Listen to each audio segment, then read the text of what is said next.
Bayangkan sejenak, ada satu ilmu yang jika seseorang benar-benar memilikinya, dia tidak membutuhkan mantra, tidak membutuhkan rajah, tidak membutuhkan benda pusaka, bahkan dia tidak perlu menunjukkan apapun kepada siapapun. Namun anehnya, justru ilmu inilah yang paling ditakuti oleh orang-orang licik. Ilmu yang paling membuat gentar mereka yang hidupnya penuh tipu daya. Karena ketika seseorang sudah menyentuh ilmu ini, dia menjadi manusia yang sangat sulit dipancing, sulit dijatuhkan, dan yang paling penting, sulit dikendalikan.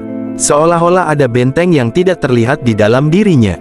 Benteng yang tidak bisa ditembus oleh hinaan, tidak bisa ditembus oleh provokasi, dan tidak bisa ditembus oleh permainan emosi orang lain. Dalam ajaran kebijaksanaan Jawa kuno, ilmu tertinggi sebenarnya bukan sesuatu yang kamu ucapkan, bukan sesuatu yang kamu tulis, dan bukan pula sesuatu yang kamu pakai di tubuhmu. Ilmu tertinggi adalah sesuatu yang kamu menjadi, sesuatu yang hidup di dalam dirimu, sesuatu yang membentuk cara berpikirmu, cara merasakan, dan cara kamu menghadapi kehidupan. Namun sayangnya, banyak orang salah memahami hal ini. Banyak orang mengira ilmu tinggi selalu harus terlihat, harus ada mantranya, harus ada rajahnya, harus ada benda keramatnya, atau harus ada ritual yang membuat suasana terasa mistis dan menyeramkan. Seolah-olah jika tidak ada hal seperti itu, maka tidak ada kekuatan di dalamnya. Padahal justru sebaliknya, dalam pandangan para leluhur Jawa, ilmu yang paling tinggi biasanya tidak berisik. Ia tidak mencolok, tidak memamerkan dirinya, ia bekerja dalam diam, ia hidup di dalam batin seseorang. Karena itulah orang Jawa memiliki cara yang sangat halus untuk menilai seseorang. Bukan dari seberapa banyak dia berbicara, bukan dari seberapa hebat dia menjelaskan hal-hal spiritual, tetapi dari bagaimana dia bersikap ketika hidup sedang tidak baik-baik saja. Karena banyak orang terlihat sangat pintar secara spiritual, bisa berbicara tentang banyak hal sakral, hafal berbagai ajaran, bisa menjelaskan ini dan itu. Tetapi anehnya, hidup mereka masih penuh kegelisahan, mudah tersinggung, mudah marah, mudah benci, mudah tersulut emosi, seolah-olah di dalam batinnya selalu ada api kecil, yang kapan saja bisa meledak.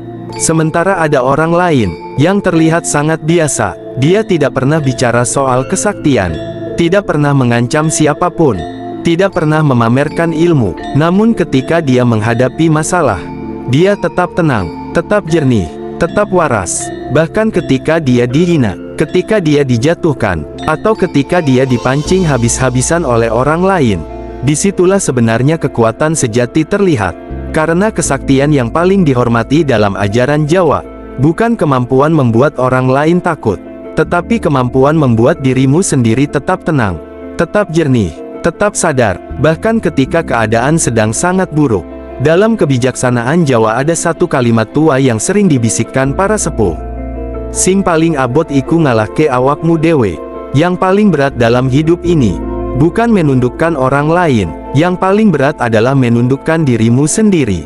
Menundukkan nafsu untuk membalas, menundukkan keinginan untuk selalu menang, menundukkan dorongan untuk membuktikan diri, dan menundukkan rasa lapar untuk selalu dihormati.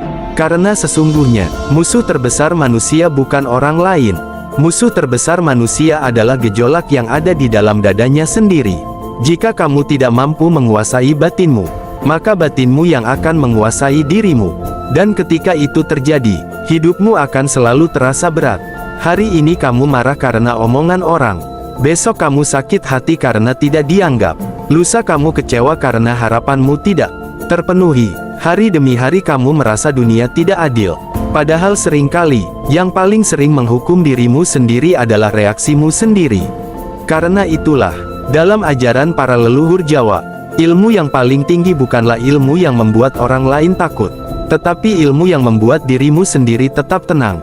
Ilmu yang membuat batinmu tidak mudah digoyahkan, tidak mudah dipancing, tidak mudah dikendalikan oleh emosi. Dan ketika seseorang benar-benar memiliki ketenangan batin seperti ini, wibawanya akan terasa dengan sendirinya, tanpa perlu dipamerkan, tanpa perlu dibuktikan. Orang lain akan merasakannya, karena ketenangan batin memiliki kekuatan yang jauh lebih besar daripada kemarahan. Dan orang yang mampu menguasai dirinya sendiri, sebenarnya telah menguasai sesuatu yang jauh lebih sulit. daripada menaklukkan dunia. Jika kamu merasa pesan ini ada benarnya, coba tuliskan di kolom komentar. Tenang adalah kekuatan. Dan jangan lupa subscribe channel Primbon Tanah Jawa. Karena di channel ini kita akan terus menggali kebijaksanaan leluhur Jawa, yang sering kali sederhana, namun memiliki makna sangat dalam bagi kehidupan. Karena terkadang, ilmu yang paling besar bukan yang paling terlihat, tetapi yang paling hidup di dalam diri kita.